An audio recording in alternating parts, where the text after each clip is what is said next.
佛跳墙，福建名菜的头部 IP。这个名字有一种说法是福州土话“福寿全”的谐音，还有一种说法因其浓郁荤香，味中有味，于是有了“弹起荤香飘四邻，佛闻气禅跳墙来”的夸张比喻。这道可以把出家人拉回俗世的大杂烩流传至今，演变得可浓可淡，可繁可简，但通常少不了一个重要的主料。靚仔你好啊，靚仔，今日鮑魚靚喎，平時話7蚊隻，加埋佢優惠啲啊！脍炙人口的佛跳牆要走入寻常百姓的餐桌，必须降低主料的成本。佛跳墙一哥鲍鱼，从曾经珍稀的高级食材，到如今普通菜市场也能窥见其身影，得益于现代的大规模养殖。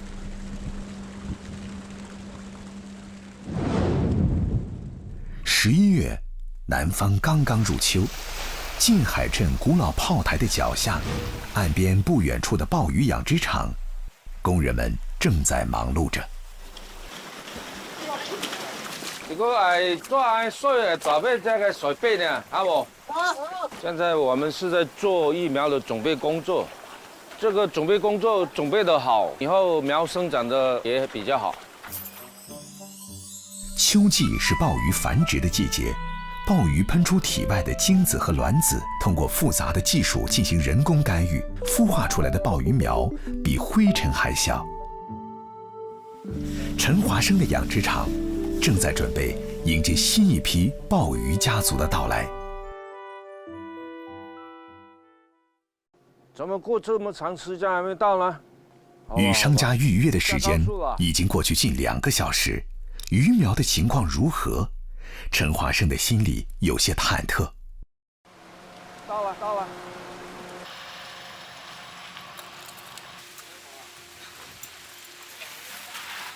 吸食袋要放60口。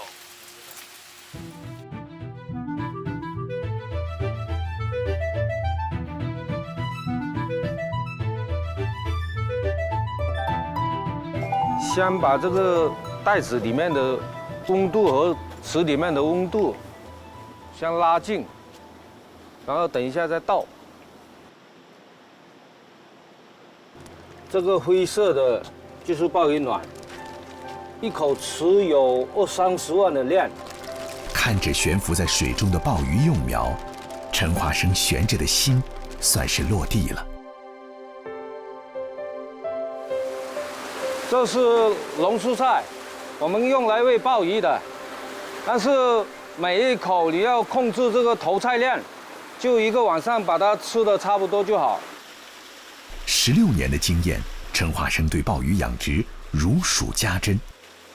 之前做电器生意的他，刚入门也是不得其法，踩过无数坑。陈华生养成鲍鱼，靠的是一股牛劲儿。那个时候技术一点都不懂，白天就养鲍鱼，晚上就看书，走火入魔一样。现在我们厂有1万多立方水体。鲍鱼养殖对水质要求非常高，直接引进海水无法养活。陈华生自有办法。我们从沙层底下打2米深，用12寸的塑料管包20目到40目的塑料碗，清晰度跟矿泉水一样，24小时不停地流。陈华生想挑战难而正确的事情，他的努力也终于得到回报。如今养殖场每年有成品鲍近50吨，鲍鱼苗3000万粒。陈华生们的努力让鲜活的鲍鱼进入寻常百姓家。煎、炸、蒸、煮、煸、炒、烤，怎么做都是餐桌上的主角儿。其新鲜和甜美的肉质总是让人垂涎3尺。鲍鱼去内脏，切花刀。上好的五花肉切小块儿，入调料，红烧至7分熟。加入鲍鱼后一起焖。丰腴肥美的两味食材相见恨晚，香气馥郁浓烈。五花肉入口即化，鲍鱼吸饱了油脂，更增添鲜美。加泵啊！这样来给这样。好。这个意境就不一样了，这是大海赐予我们的。知己朋友难得相聚，趁着国庆长假，陈华生以鲍鱼享宾客，其乐融融。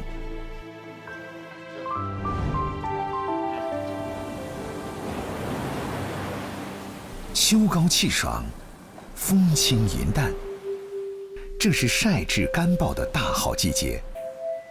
陈华生每年都会把一部分的鲍鱼制作成干鲍。我们这晒干鲍只是挑那些比较肥厚的，一天还要翻3、4遍，才能晒得均匀。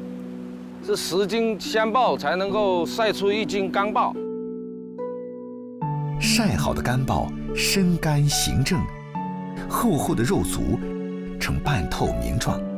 随着时间的延长，盐分析出表面，中间通透，并且有红色糖心，这样的干鲍才是老广们的心头好。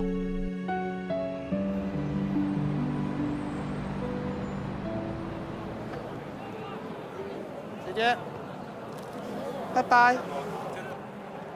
张泽峰1989年就开始在广州伊德路买卖干鲍，因为对各种干鲍非常熟悉，朋友们送外號鮑魚風。點樣睇隻鮑魚喺交配前同交配後咧，就睇到佢個厚度，由佢厚度嚟睇，如果薄身嘅咧，肯定係交配後嘅啦。呢隻鮑魚一睇就知道佢係交配前嘅啦。干鲍雖然貴重，但不是所有的人都會做成美味佳肴，這讓張澤峰深受啟發。有個朋友人哋送咗佢盒鮑魚，佢都唔識整，擠咗喺鞋櫃好耐啦。所以我哋咧將呢啲乾鮑做成半成品，1加2就可以食。即食產品方便了顧客，同時也拓寬了干鲍的銷路。用干鲍做的菜，最豪華的莫過於經典名菜佛跳牆。鮑魚、海參、花椒、干貝等幾十種主輔料。港式嘅佛跳牆咧，就有雞、豬腳、豬皮、大地魚、我哋嘅大骨、螺頭、碎嘅瑤柱、雞腳，然之後鮑魚咧擺喺中間度，繼續仲擺多一層肉，大概加30斤水，經過20個鐘頭熬出嚟嘅鮑汁咧有8到斤。嘅乾貨咧都要成個星期先可以發好嘅。仲有我哋嘅鮑汁，滾佢大概20到30分鐘就可以食㗎啦，方便快脆。在歷經猛火、文火交替的淬煉，數小時之後，終得一壇佛跳牆。包好的佛跳牆，開蓋的一剎那，濃香撲鼻，直入心脾。幾十種原料煨於一壇，各種材料爛而不腐，互為滲透。再配上一碗撈飯，色澤金黃的湯汁順着山丘般的米粒流淌，大海的鮮香與米飯的甘甜交織，特別適合寒冷的冬季。嚟啊，先食佛跳牆啊，趁熱食。